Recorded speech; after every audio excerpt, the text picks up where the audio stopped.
Hello and welcome back to the Kessel Rundown Podcast. My name's Hunter.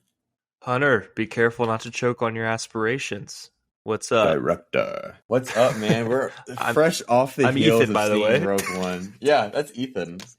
We just saw Rogue One in IMAX. They re-released it. And it's funny. We went to the same showing, but in two different cities at the same time, I believe. Yeah. The experience was incredibly different. I think my showing had 4 people total, and you said yours was sold out. So yeah, mine was packed to the brim. Everyone was like chattering amongst themselves from like the meme, like the meme sentences. You know, like how Krennic, he goes like, "Deploy the garrison." You know, the whole theater erupted in laughter when that happened. There's some great memes in that movie. Oh yeah. The congratulations, you're being rescued, please don't resist. That's like a big US military meme that I've seen before. But yeah, it's, man, that we'll get into this later. We're going to go into the news in a little bit, but rewatching that film was probably the highlight of my summer. It was so awesome, other than like getting married, I guess. But the don't forget that the last month or so, you know, it's been so hot and boring and nothing going on. So it was such a delight to get to just the Vader scene was worth sitting there for 2 hours. You know, yeah, I went in the middle of a work day, so I skipped out on a bit of money for it. It was worth it. Oh, it's always worth it, man. The other thing we're going to break down today is Brotherhood. So Hunter has read most of the book. I finished today. So we're not going to get into full like chapter by chapter details of the plot because no one wants to sit here and listen to a book report. We are excited to just share our overarching thoughts on the book and what it means to Obi-Wan and Anakin's relationship and how it like deepens our sadness at the events of episode 3 would be my main takeaway. So we're going to get into that and much more later. But now I think Hunter's got some big news for us. All right. Yeah. Without further ado, thank you for the intro, Ethan. Let's get on to the news. Are we blind? Deploy the garrison! No! So the making of Obi-Wan Kenobi, titled A Jedi's Return, comes to Disney Plus on September 8th, which happens to be Disney Plus Day. This documentary includes never-before-seen behind-the-scenes footage and exclusive interviews with Ewan McGregor, Hayden Christensen, and the director Deborah Chow. If you're watching this on YouTube with us, we're going to link everything that I'm going to talk about in the description below. Have you seen the trailer for A Jedi's Return? Yes, I did. As I'm sure a lot of other people did, judging by the comments on YouTube. I saw the video, pop up about 20 minutes after it came out on the Disney Plus YouTube channel. And I got really excited because I thought it was like, a second season of Kenobi. As much as we complained about Kenobi, I would still watch a second season. Who am I kidding? So I was like, whoa, already? And I clicked on it and it was like the making of Obi-Wan Kenobi. But yeah, I think it'll still be good. Like, I'm excited to watch the Industrial Light and Magic doc too, that they're doing about the Skywalker sound and the animation studios and all that. So I think it'll be fun. I'll probably give it a watch. There will be some Saturday afternoon where I'm not doing anything and I'll throw it on there. There's a really cool shot in the trailer with I think they were filming the inside of the fortress scenes, and it's Ewan McGregor with his lightsaber. And positioned right in front of him is the actress that plays little Leia. I forgot her name. I think it's like Vivian something Blair. But it's such a good like passing of the torch for like different generations of Star Wars. Like a good visual representation of that. And it got me a little emotional, as every medium and piece of Star Wars content does nowadays. Yeah, I feel like that's maybe not as much of an accomplishment as it once was, but no, not at all. But yeah, it'll be a good watch, and I'm excited to see how the technology has evolved. We've seen those bonus features from the prequel movies and all that, so it'll be interesting to see how all of that's changed just in the past 15 years or so. And maybe we'll get a gag reel. Hopefully, have you seen the prequel gag reels of like Hayden Christensen falling over every single scene? I won't be surprised if he fell over at least once or twice during the making of Obi-Wan Kenobi. So can't wait to see Hayden Christensen all decked out in Darth Vader armor fall over. Or my favorite prequel blooper is Obi-Wan when he's in the ship on Coruscant, the like yellow speeder, and he's like dancing with with the joysticks. It's so funny. Yeah, and my favorite one is whenever Anakin's all burnt up and he's saying the line like "I hate you," and he's like, "Oh, I hate you." It's so funny. It's such a good like a subvert of expectations. It's hilarious. Hilarious. This is very exciting news.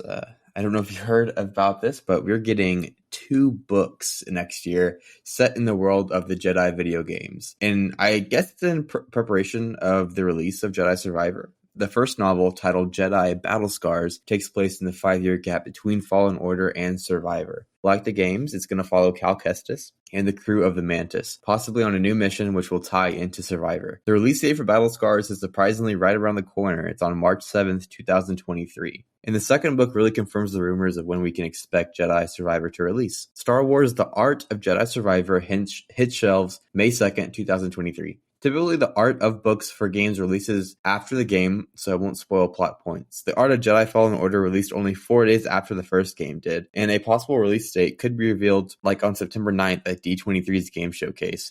But for now, it's a pretty safe bet that it's going to release between those 2 book windows. Well, I hope that that I can still, even though I'm not, into the video games, I can still read the books and enjoy the books. I'm sure I'll be able to. But yeah, I'm excited to learn more about Cal Kestis and his journey. So if you want to, you can just watch a little plot breakdown on YouTube. It's very insightful. And if I were you, that's what I would do, because it looks like Jedi Survivor is going to be crazy when it comes to the lore. We might see Jedi from the Old Republic in this game, but I've been hearing rumors and hints. Rumors and hints, they aren't set in stone. It's going to be crazy. Yoda's grandpa? Or Chewbacca's grandma, or whatever Taika Waititi said. Oh, yeah, I remember that. Man, I can't wait for those movies to release. Yeah, that's a whole nother thing. Well, that's pretty far off in the distance. That's like phase 6 of the extended universe, whatever Filoni's plotting. Yeah, it's a far ways off. But before we get into that, let's get into a bit of sad news today. So recently, Disney released a roadmap of what shows we can expect on Disney Plus in the month of September. And The Bad Batch Season 2, which had a leaked release date of September 28th, is nowhere to be found now. But not to worry, this is probably for the best, so we can avoid clutter with the weekly releases of Andor, and this could bridge the gap between Andor and The Mandalorian Season 3. Not too much to say about this. We can probably expect more news at D23, but for now, I think The Bad Batch is safe. It's not going to get Batgirled, Because the trailer already came out a few months ago. It looks all done, so I think they're just delaying it until we can breathe. Yeah, hopefully they don't pull a DC and cancel, or Warner Brothers and cancel the show as a tax write-off, like they did with the what was it, Catwoman? Was that the movie that got canceled? Batgirl, that's what it was. Yeah, they had it totally filmed, edited, ready for release. They were about to start the promos and the media tours and all that, and and Warner Brothers has been losing money like crazy because of the lack of movie theaters, and they just decided not to release it, and they got a $90 million tax write-off because it was like a business loss. Yep. So, let's hope Disney isn't short on cash, because that would suck. And I don't think they are. I think it'll just be what do you think, like late October, early November for Bad Batch Season 2? Yeah, so last season was 16 episodes. We can probably expect this new season to be 16 episodes. And if we're going to bridge the gap in between Mando, which comes out in February, and Andor, I mean, there's going to have to be some overlap no matter what if they plan to fill in this gap. But yeah, probably mid-October, possibly beginning of November sounds plausible. But we also have to get Tales of the Jedi sometime soon as well. That's still scheduled for this year. I'm really holding out hope for Tales of the Jedi, man. I don't think it's going to be this year. I think there's just too much content. If we're talking about Bad Batch being like mid to late October, even if they do 2 episodes a week, that takes you through the new year. If it's 16 episode season. So I think, and then they don't want to overwhelm people. I think that they would probably want a month or 2 before The Mandalorian, just to give people some time to get excited. And for content creators to get their sanity back. Right. For us to get some rest. So it'll be so fun to react to all these series. I know, so we started doing this show, for anyone who's new listening to this. We started doing this show right around, was it right when around Boba Fett started? We started thinking about this. And so we got a few good episodes out of recaps of movies and stuff like that. And Boba Fett ended, and we did a Boba Fett recap pod. And that was kind of like our first thing. And so we haven't really gotten to react except for Kenobi, which was a huge deal. But Yeah. I got married in the middle of that, and it was very chaotic, and trying to schedule recordings and everything. So And we don't blame you. Andor we're really excited for, because it'll be the first time like our lives are a little bit more stable, and we're able to just like react to every week. It'll be great. So I'm excited for that, and Tales of the Jedi and Bad Batch, and obviously the king of them all, The Mandalorian. The GOAT's returning, man. I cannot wait for Mandalorian Season 3. There's been some rumors. This isn't part of some of the new news stories I'm going to keep talking about today. But there's been some rumors that Sabine is going to be in some of the episodes from Mandalorian Season 3. The actress, I forgot her name. Yeah, but like she's been casted for about a year and a half now. And, it just makes sense. It makes sense. Hera still, I believe Hera has been casted for the Ahsoka show. They're just not releasing those details. But they came out with this Sabine casting like a year and a half ago now. So it's been known. And if she shows up in Mandalorian, I mean, it's not a surprise because, she's a Mandalorian. That she is. Yep. Well, we'll see. But enough about shows that are coming out in 6 months. Let's get to some more pressing news. What else you got for us? Yeah, let's get into something that's going to release in about 5 to 10 years. So the Knights of the Old Republic remake is shifting studios.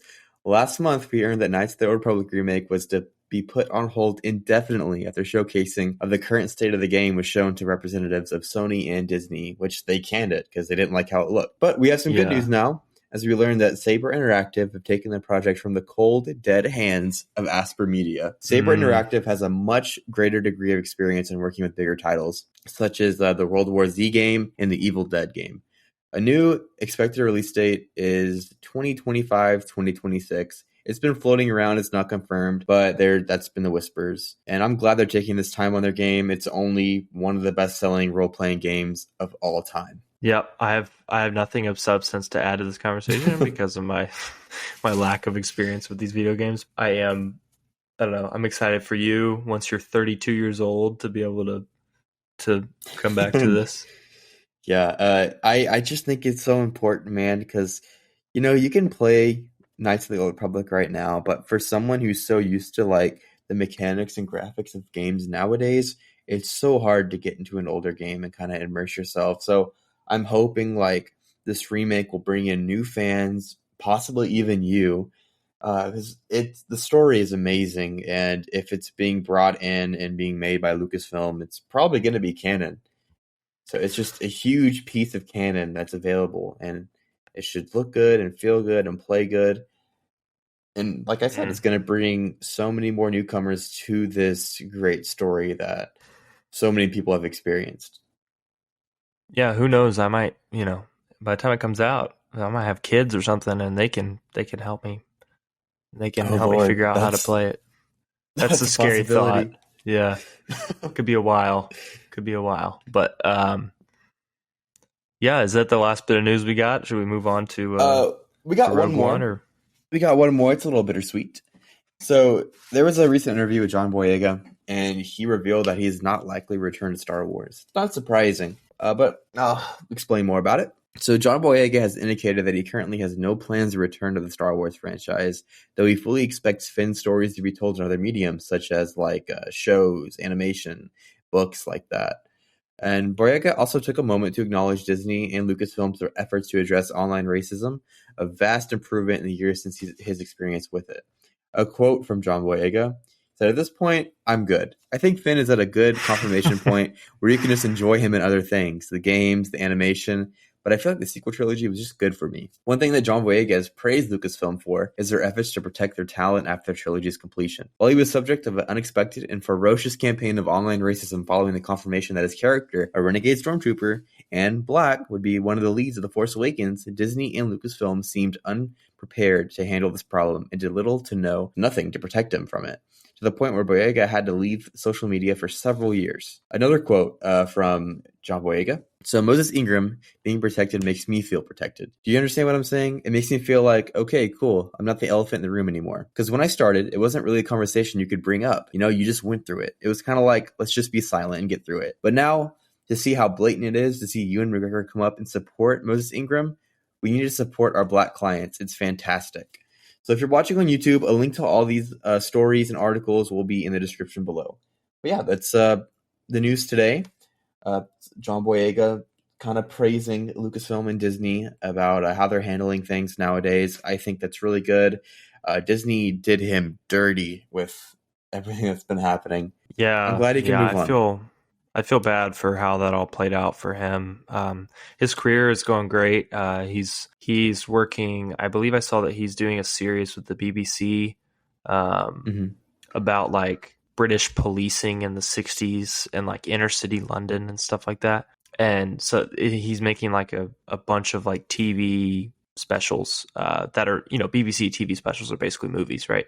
So yeah, he's doing really well. But I do feel bad that like after we saw Force Awakens, you and I were like, holy crap, Finn is so cool. Like we thought he was Force sensitive. We thought he was going to be a huge part of the series.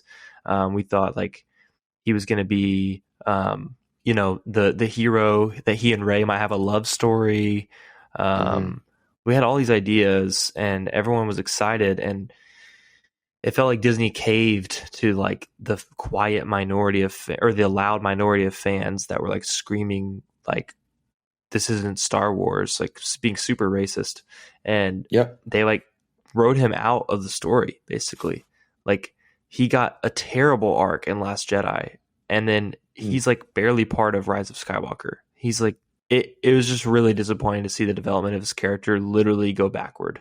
I don't know. I thought it was sad what they did with his character, and it was kind of cowardly to me. I loved Force Awakens, and I just what they did with Finn was a crime. And they props to Ewan and props to Moses Ingram for pushing through all that and with Kenobi, but a delayed right doesn't always right a wrong, right? So it's like, that's true. You do something well years after you did something badly to somebody, it's still going to hurt that person. So I am on John's side here. Totally. Yeah. I thought I saw a quote where I just read this in a British accent where he was like, I'm well off it. Basically like, I'm well off it. Yeah, I'm done. And I was like, man, I hear you. That I couldn't do that. It's a bit of rubbish in it. Yeah. So he also gave some comments the other day, I guess when he announced his departure, about how he wished the movie had ended with like a stormtrooper rebellion and Luke getting to like do more and all this stuff. But yeah, he'd have like a full arc. Yeah, imagine that. Yeah. So anyways, yeah, we love you, John, and we're sorry that Finn won't be a part of the story anymore, but hopefully that stops them from making any other content based on the sequel trilogy, because just leave it alone. Just leave it alone, please. Yeah, we need a little time skip after the sequel trilogy. Let's like jump like 100 years when all the characters are dead, and just like start brand new and fresh if we're ever gonna do that. But it looks Broom like Boy is old and wise. Oh, Broom Boy, he's like, oh my god, he's the old hermit, the old hermit in the desert of Canto Bight. No, but I'm excited to see where Star Wars goes. I really hope that they leave the timeline where it's at. And if you do want to jump in the future, just do it about 100 years and don't involve any Jedi or any Skywalkers. Just have a good scoundrel movie. Something along the lines of that. Maybe this is a good segue into our talk about Rogue One. But what I learned from rewatching that movie is anthology films are great. Mm-hmm. Anthology films are the future of Star Wars to me. There's no pressure to fulfill someone's expectations of what the Skywalker saga is, and there's no like pre-written material to live up to. It's just a story, and the Star Wars universe is incredibly ripe for storytelling, right? You have all these worlds, you can just make up new worlds and new characters and new species if you want to, but you have you have the baseline devotion from fans that they're going to go see it and they're going to be interested if there's lasers and lightsabers. So you can just find new characters to tell stories about endlessly. And I think anthology films are the way to go. And obviously TV shows, which they're doing a great job with. But yeah, let's just not, let's just go to a different pocket of time than episodes 1 through 9, Please. That'd be great. For the love of God. All right. So with the news out of the way, we're going to jump into our little discussion of Brotherhood. Congratulations. You are being rescued. Please do not resist. Yeah, so before we talk about Rogue One, I just wanted to, talk for a few minutes about Brotherhood, the Mike Chen novel that came out back in May.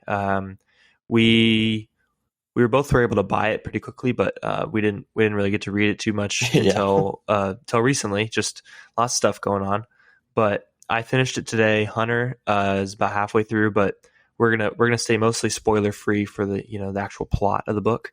I just wanted to talk a little bit about what the book means to Obi-Wan and Anakin's relationship, and the impact of Qui-Gon on the story as a whole, and how it Brotherhood for me changed the way that I see episode, a little bit of episode 2, but mostly Revenge of the Sith, episode 3.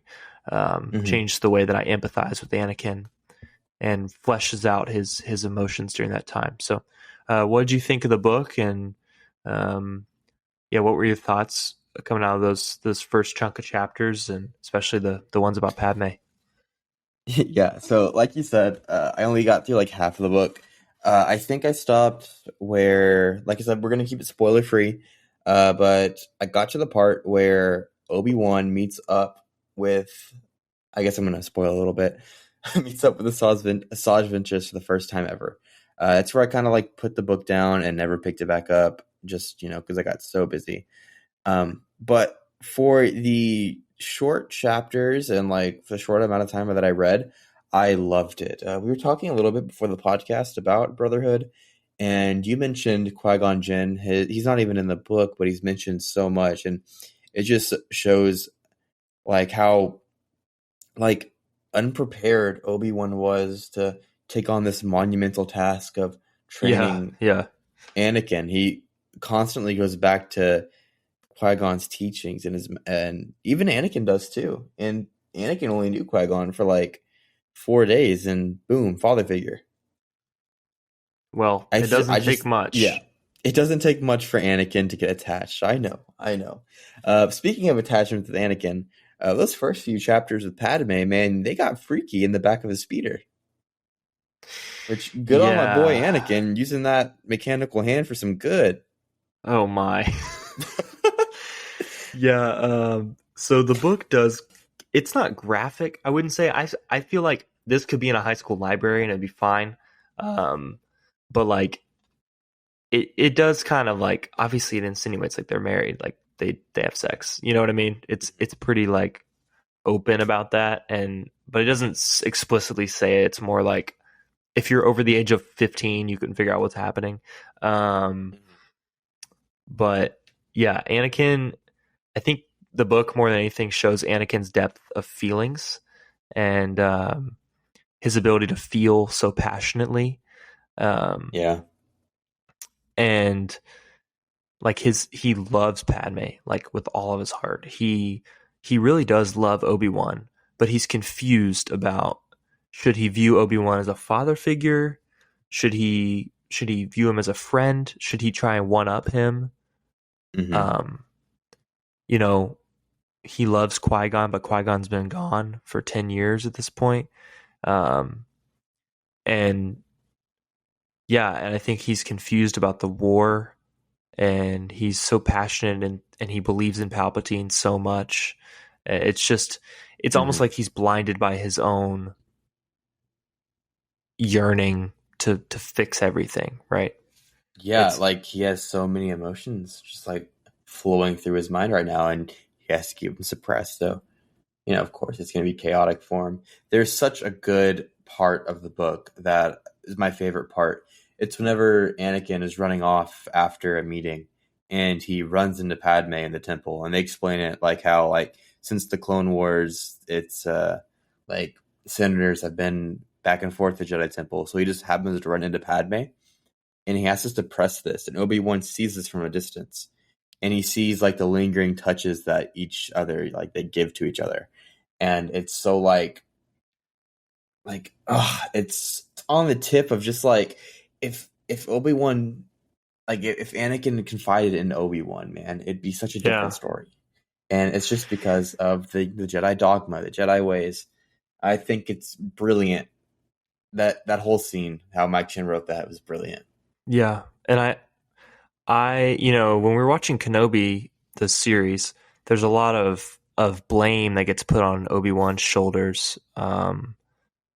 And I was, you can be confused about that when you watch it, because you're like, wait, how is it his fault that Anakin did what he did?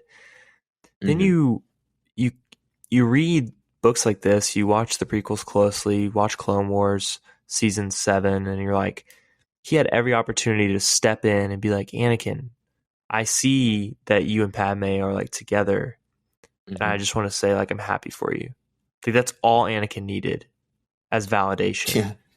And he probably wouldn't have had to go to Palpatine for like safety when he feared Padme was in trouble.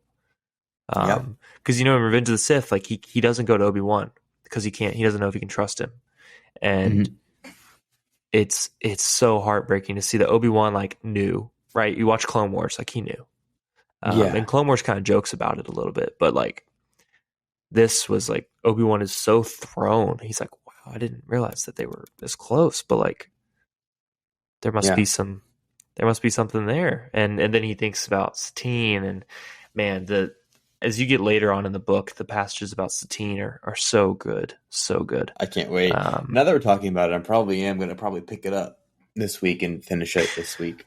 It's a short read. Yeah. It's not terribly long. I still have to finish Shadow of the Sith, which I'm halfway through as well. That's a bigger book. So that's going to take a little while longer. And the good thing about Brotherhood is that the chapters... I finish it. Yeah. Yeah, the good thing about Brotherhood is that the chapters are like 5 pages each, and there's like 54, 55 chapters, but they're all like really short, because they're like from their point of view chapters. So like one chapter will be Anakin's point of view, one chapter will be Obi-Wan's point of view. It's similar to like Percy Jackson kind of, or no, not Percy, Game of Thrones.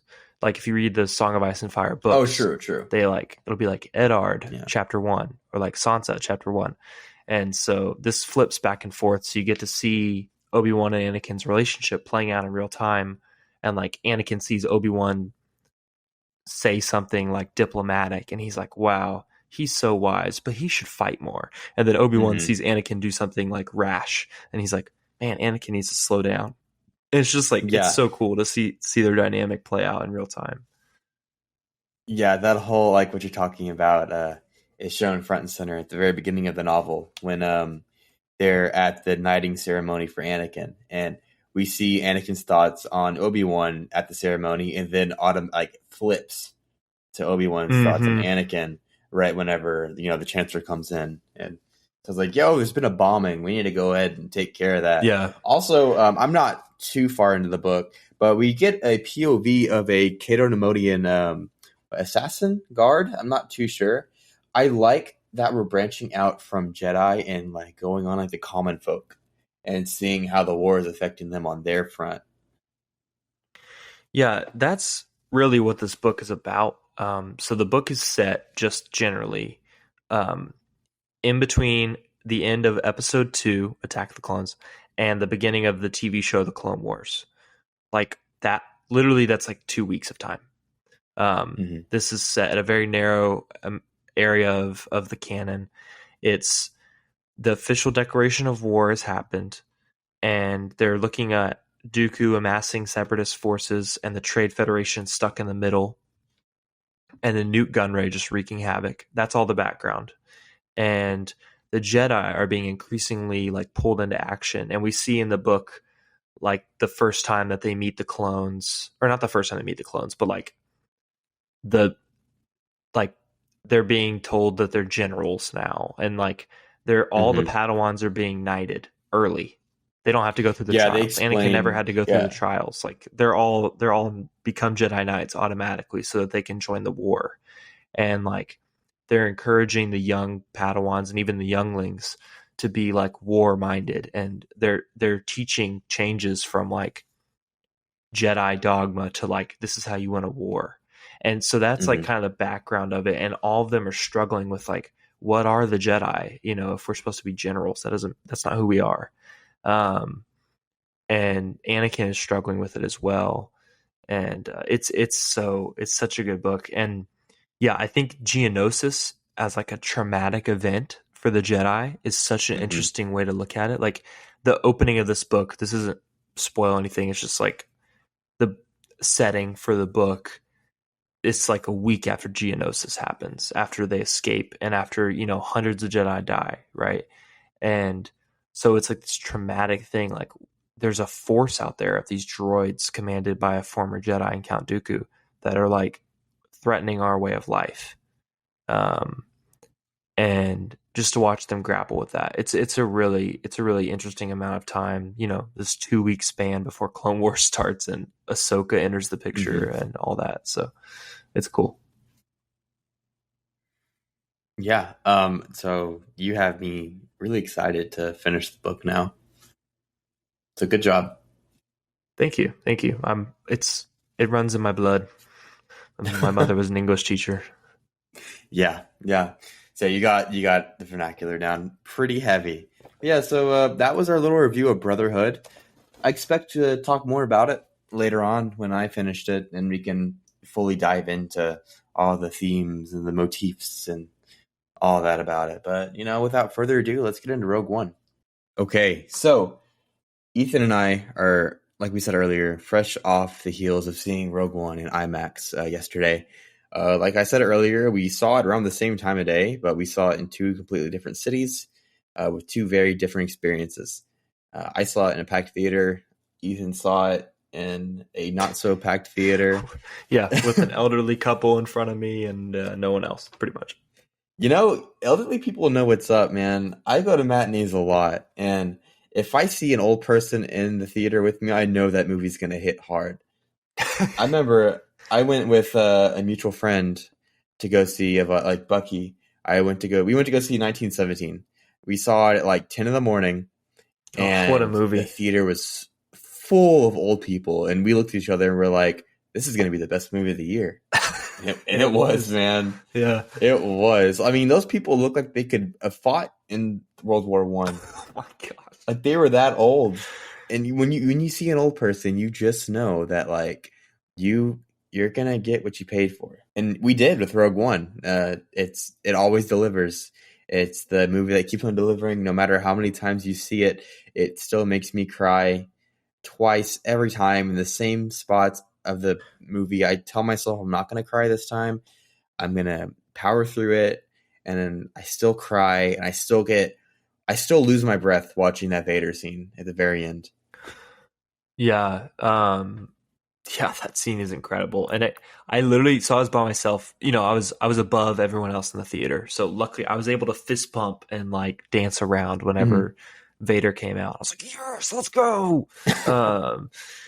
And I was on the edge of my seat for the last hour of that movie. I forgot how like stressful that movie was to watch. Just the last like 40 minutes after they kind of like sneak out of Yavin 4, the rebel base, to go to Scarif, it's like nonstop action. You're like, you know, you're anxious, you're on the edge of your seat. And, you know, we figured that everyone was going to die before we saw it the first time. But what a movie to make the audience heartbroken that the characters they knew were going to die actually end up dying. It's so well written. Man, it's a pretty near flawless movie. Yeah, that's true. When you said all the characters dying, that even goes for the side characters. I noticed during this like 10th rewatch of the movie on a huge IMAX screen, I could see more. That each person, like they show more of the common man in the Battle of Scarif. Like they show like the rebel soldiers probably the same amount they do with the main characters. And throughout the movie, you get to like learn these like side characters' names, like just heroes of the rebellion, and Yeah. you see them throughout the movie, and their deaths, I think, just hit as hard as the main characters. Like there's this one guy, I think his name is Commander Moshi. He was like throughout the entire movie, and he dies whenever he's with Chirrut, and they have to flip the master switch. And I was like, it was just like, man, like it hit harder than I think it's ever hit. The Irish guy. The Irish guy, yeah, and Yeah, also the yeah. Blue Leader, man, Blue Leader, Mhm. his death. I mean, I really didn't expect him to die. You know, it's Star Wars. You expect like something miraculous to happen, but whenever he Right. gets shot down in Scarif, and they just like keep fighting, it's like, oh, like this is real war, man. I want to say like the suddenness of a lot of the deaths of the characters caught me off guard, even on seeing Mhm. this on a rewatch. Like the people who crash into the shield, and with that awesome cut of the X-wing slamming into the shield and breaking in Mhm. two, and the cockpit like sliding across the shield in the middle of space. It's so sick. But R.I.P. to that guy. Like the suddenness of those kind of deaths, and then when it's like the guy with the stick. I don't remember any of these people's names except for Cassie and Jin, but the guy with the stick, and then his friend with the machine gun, and then the pilot in the in the Rogue One ship. They all die in like a span of 2 minutes, and it's just like it blows you away. It just like you're reeling from the first one, then it's like, oh no, there's another one, and then you're like, oh, like it goes quiet and it's hopeful, and it's when he gets the transmission up, and then the grenade comes in, Yeah. and it's just like you can't breathe. It doesn't let the audience breathe, and sometimes that's really bad for a movie. But I felt like they did a really good job because like war is constant assault on all your senses, and part of that movie is literally like you don't know where to look. It's incredible. I agree. Something that the director did, it was just a masterpiece. The way he transitions like different parts of the battle into the next part of the battle. Like I said before, Blue Leader, his death, he gets shot down, and we see his X-wing explode, and without breaking to a new scene, it shows a squadron of rebels running across the beach, and it picks up with Chirrut and Baze, and it's just like this is an ongoing battle. It's a war. You don't have time to cut and see, and there's so much Right. going on, and it's all going on at the same time. It's like the same time that Chirrut and Baze are trying to get the signal back up. You have Cassian and Jin and K2. Like K2 is fighting these guards, and Cassian and Jin are jumping through the glass, which like I like when I saw it, whenever Jin shoots the glass, it looks just like how they break the glass in Empire Strikes Back when Vader and Luke are fighting. I don't know if they like it just looks so similar. It's a weird thing I just picked up on. But yeah, it's ongoing, like you said. There's never a break in war.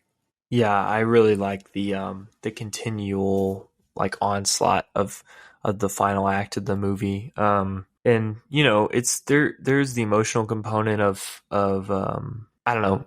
You would think that some of it would be lost because that they're going to get the plants. You know that Leia is going to end up with the plants somehow. Mm-hmm. So when they're climbing, they're not going to fall to their deaths because like someone has to get the plans transmitted. But then Cassian like falls, and everyone was like, He's like, oh shit. oh, I guess that guy's died. I guess that guy's dead. And then he gets up and saves her from Krennic, and then they both die anyways. And it's like it's just a constant roller coaster.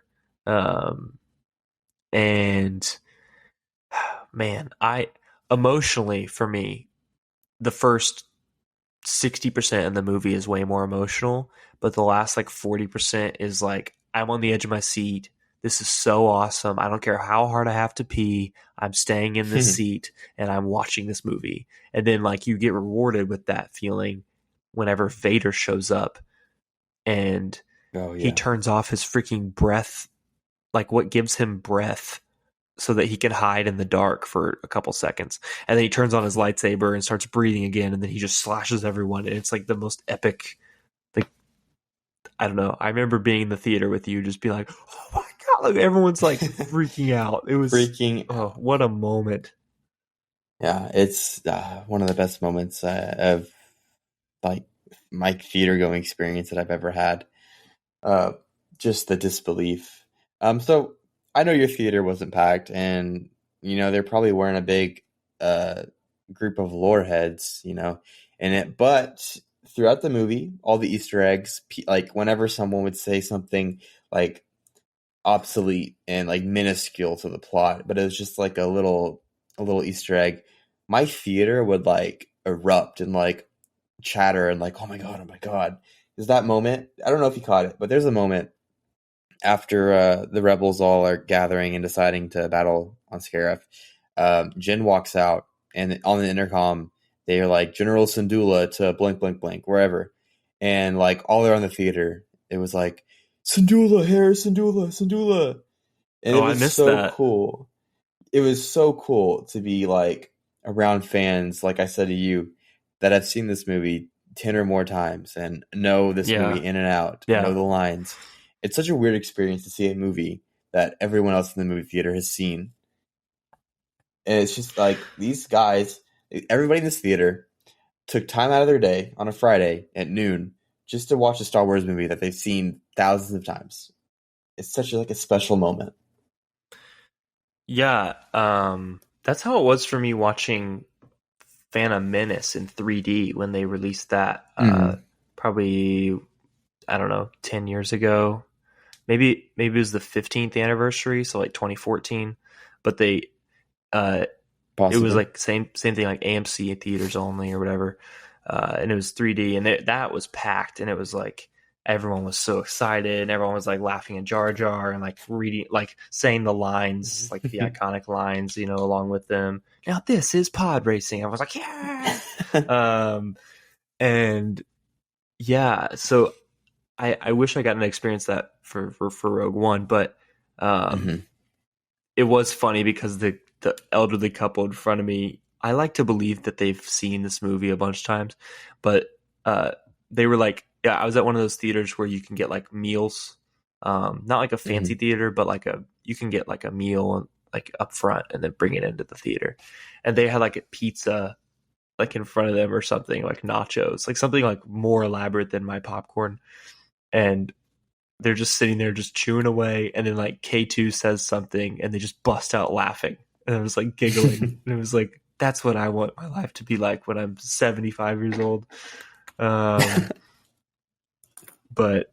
yeah, it was just a delight to get to experience the movie. I guess I have a question about like, did the Saw Gerrera parts hit different after, experiencing more of the character since the movie first came out? Because for me, like, I didn't even know who he was when the movie came out, and now I'm like, oh, that's Saw Gerrera, and it was just so cool to see him in action and see his like low key domestic terrorism band operate. I don't know. It was really neat. So I think it elevated Saw Gerrera. Before Rogue One came out, the only instance of Saw that we had was the Clone Wars. It was a really, really short arc of the Jedi training a group of like freedom fighters on a planet, and you see Saw's sister die. And if you never watched Clone Wars, and if you've like never, or if you skip that arc, you don't know who Saw Gerrera is. So going into Rogue One, I had no idea who Saw was, and I got a general idea of who he was, but I don't know, his motivations didn't hit hard. But now we've had him in Jedi Fallen Order, we had him in Rebels, we've had him in Bad Batch. Bad Batch. Yeah, Bad Batch. We had him in there. Clone Wars as well. It's just this character. You see his descent into insanity. How we see in Rebels which I think came out before Rogue One. Yeah. Booglet. We see him like basically almost like kill Ezra and Sabine because they're getting in the way of him like harvesting a kyber crystal or like taking it from the Empire. And he's like, well, I'm going to blow up the ship with you in it. Oh, well, bye. Because he's just like, he's that diehard. I was going to make a connection to Newt Gunray earlier. You said how like Newt Gunray was just causing chaos. Yeah. I think Newt Gunray was the Saw Gerrera of the Clone Wars. Yes. So, yeah, going back to Brotherhood, they mention Newt Gunray basically like, so you have the Separatists and the Republic like are obviously on separate sides. The Trade Federation is like the economic bureau, and they don't have an army. They don't like, they're just a federation of systems run by like the Moons and then Nemoidians. So the Moons are like Darth Plagueis, his species, but the Banking Clan. The Banking Clan, yes. So, but everyone's kind of like racist towards the Nemoidians because of Newt Gunray, and Newt Gunray is like basically like a terrorist from Cato Nemoidia, who like, and George Lucas is also racist toward Nemoidians, giving them that accent. Come on. Well, yes, there's a lot of other issues besides just Newt Gunray, but like, so, Newt Gunray like breaks away from the Trade Federation. He's like his own thing, and he joins the Separatists and whatever. And eventually the Trade Federation also joins the Separatists. But I think that's how it works. I don't know. The politics are confusing. But anyways, that's he's like what he thinks of himself as like a freedom fighter. And no one is on his side except for Count Dooku. No. And so like Saw Gerrera is even more lonely. He's a freedom fighter that he's doing the grunt work, man. Like you see in Rogue One, like they're doing the small skirmishes. They're blowing up like random Empire transports. It's so he's kind of on his own. The rebellion, pretty much rejects him completely because he's too dirty. He's lost his mind, and I loved the grittiness of the scenes on Jeddah in Rogue One, and I forgot how just like, oh man, this is like apocalypse now. This is like Vietnam. The placing the mines underneath the Imperial transports and like disguising themselves as like beggars and then pulling out guns, and it was just so intense in the theater. Yeah, you see that little girl during the skirmish on Jeddah, that little girl who just starts crying in the middle of battle and Jyn saves her. It just makes me think of like how many times Saw Gerrera and his partisans just like how many times there wasn't a Jyn to save that little girl. How many innocents are caught up in this rebellion? And honestly, if I was part of the Empire, just like a citizen, I mean, I would see them as terrorists because they are terrorists in the sense of like going against everything. Sure, they're fighting for the right cause, but partisans, they're helping to create terror, right? Yeah, they're fear mongering. They're terrorists. Yeah. I can see why the rebellion cut ties with Saw real quick. Yeah. But you also need people like that in a freedom fight. Yeah. And that's why they're like, well, let's go ahead and mend these wounds with Saw Gerrera so we can get these Death Star plans. Yep. And he does supply that information, that incredibly emotional scene with the hologram, dad, when she sees Mads. Galen. Oh. That made me tear up. I was like, holy crap. I forgot about how emotional this was.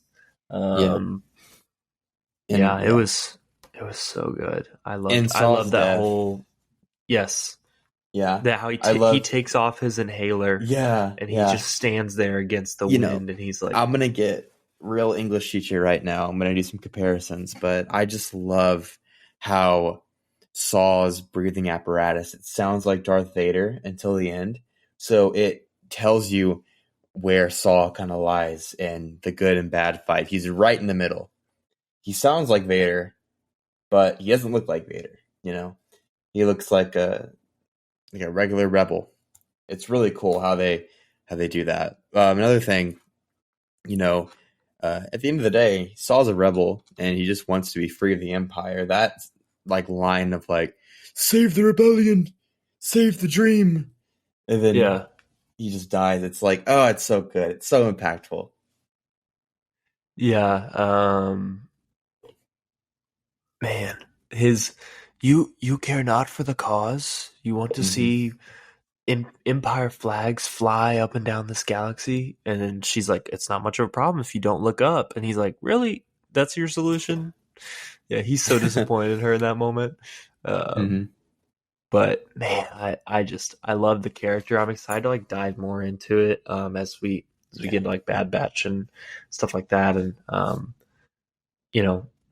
go rewatch some Clone Wars and Rebels arcs, and what an interesting character. And I love that in Andor he's going to be part of it. It looks like, I mean, his guards are in the trailer as we broke down in it, last week. Yeah.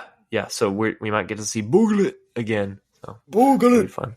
It's funny. What if like Booglet is completely sentient, and just after the interrogation, he just like gets up on 2 feet and just walks away.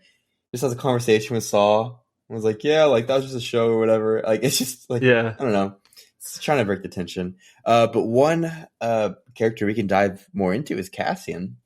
I kind of forgot this line. I don't know how I did, but whenever he's like arguing with Jen and he's like, I've been in this fight since I was 6 years old. Like we're going to see that Andor. It's so right. I'm so pumped for it. And whenever we went and watched this special screening of Rogue One in IMAX, it showed about 10 minutes of like an Andor episode. I doubt it's the first episode, probably the second. But it dives deeper into what Cassian was doing. So him and Bix, you can probably help me if like I'm saying like the wrong information, but him and Bix team up together to go into different like Imperial outposts and different ships that are like decommissioned or whatever. And they steal important documents from the ship, and Cassian doesn't get noticed because they're, like he explains, they're so fat and lazy and proud of themselves that nobody thinks that a person like him will infiltrate their ranks. So all he has to do is put on a uniform and walk with purpose. And he sells that to Luthen, and then Luthen, asks Cassian, he's like, I'll give you 1,000 more credits if you tell me how you did this. And that's when Cassian explains everything, and that's when Luthen reveals that, like, oh, you're Cassian Andor. Actually, I know all about you. Like Cassian Andor. Yeah. You're Cassian Andor. I know all about you. And that's when he puts a gun to his head, and that's where like the clip stops. But we got a special look at what happens afterwards, and it's just a big firefight. It's a really cool set piece, though. It shows really cool. Like Imperial security guards come in and like start shooting the weights on top of these big chains, and then not only are you having to dodge blaster fire, you're having to dodge your environment, and Cassian, like, he goes back for what he stole for Luthen, and it gets destroyed, and we see Luthen kind of like help out Cassian. So it's kind of a different departure from Saw Gerrera's partisans. So we're going to probably see the inverse of that in Andor whenever they eventually do go see Saw Gerrera and see how they operate. Yeah, so what Hunter's talking about with the sneak peek footage and how we had already seen part of it. If you go on YouTube, there's a TV spot called "Steal from the Empire." It's about a minute long. That was like half the scene that they showed us during the sneak peek, and the rest of it is the completion of that scene with a big awesome set piece firefight.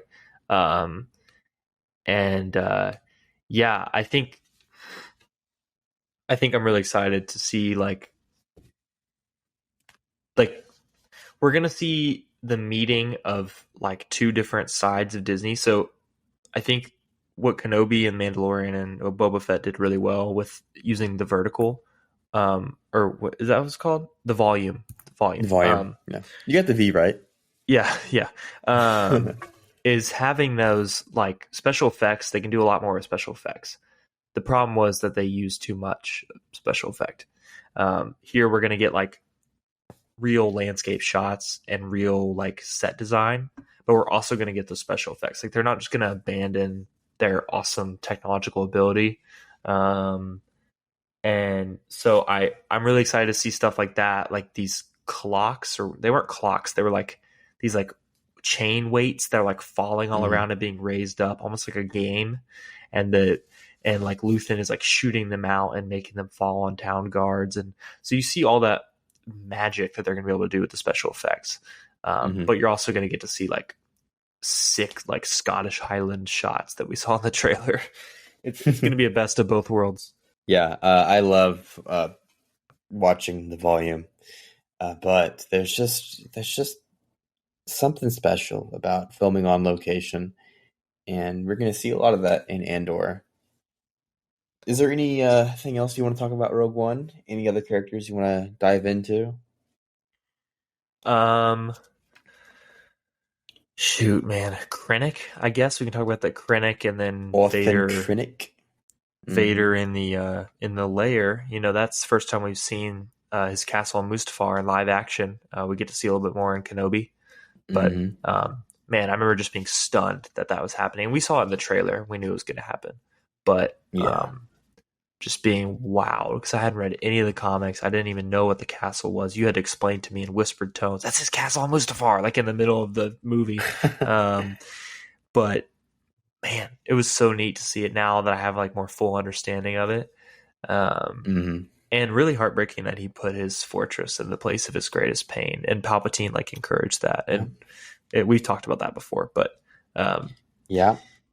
Well, in the comics, that scene was incredible. Critic. Yeah. In the comics, I'm going to go on a little rant right here, and you might find this really cool. No, go for it. So Vader's castle, there were many prototypes, but he finally landed on the shape and design of this castle because it looks like a tuning fork. Do you know what a tuning fork is? I do. Yes, I do. Yeah, so basically he's trying to get in tune with the Force, and every time he tried this in the comics, it would disrupt the landscape. And sorry, that's weird. I know, but he uses this as a tuning fork, and every time he uses it, like the Mustafarians, they get mad and they attack Vader, and Vader ends up killing like a lot of Mustafarians. But the reason he's trying to get in tune with the Force is like to resurrect Padme, and he finds like this life force on Mustafar. It's like an ancient Sith artifact of a long dead Sith named Momin, and Momin was an artist, and Momin's art was kind of crazy. He would go to different planets and like he would like burn them alive, and his art would be these people like burnt in place, like statues, you know. And that would be his art. So Momin the artist, he was a Sith, and when he was killed, his spirit was trapped inside of his helmet, and Vader and Momin they kind of like commune, and Vader explains how he's trying to save his wife, and that's the whole reason why he placed his castle where it was, and why his castle looks like a big tuning fork. That's really so cool. There's sad. It's very sad, man. So yeah, that castle is just basically a monument to him trying to resurrect Padme. Man, honestly, after we've read the chapters in Brotherhood, it makes it even more sad because he would do anything for her. And, you know, about 2 or 3 years after that point in the story, he's going to kill her, basically. So, yeah. It's heartbreaking, man. Heart-shattering. I like how we all brought it back to Brotherhood. Yeah. It's such a good novel. It really is. You know, whoever's listening, go read that book. It'll give you a better appreciation for like it ties in with the rebellion, honestly, because it gives you a good perspective on war and how the dirtiness of there are no like two clean good and bad sides. Like you see the Republic in Brotherhood. We see the Republic accused of like atrocities, and Obi-Wan is sent to investigate them. And the whole time you're like, is it true? Like, could they have done this? And it's really interesting to think about, like, and if, from our perspective, like, we're Americans, we think about the U.S. as like the ultimate good. But we know that our government commits incredible atrocities on other nations and bombs civilians and stuff like that. So it's kind very important to bring it back to the congratulations, you're being rescued, U.S. Army. Yeah. Please do not resist.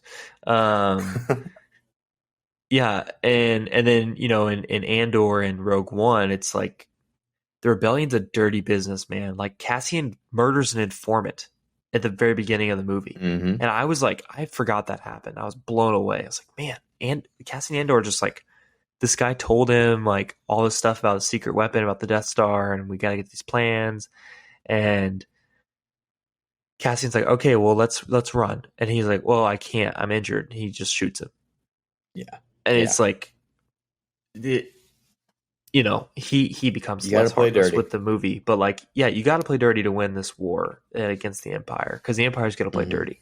And Krennic blows up like a holy city just to show off, and they kill thousands and thousands of their own soldiers on Scarif, just to get rid of a problem.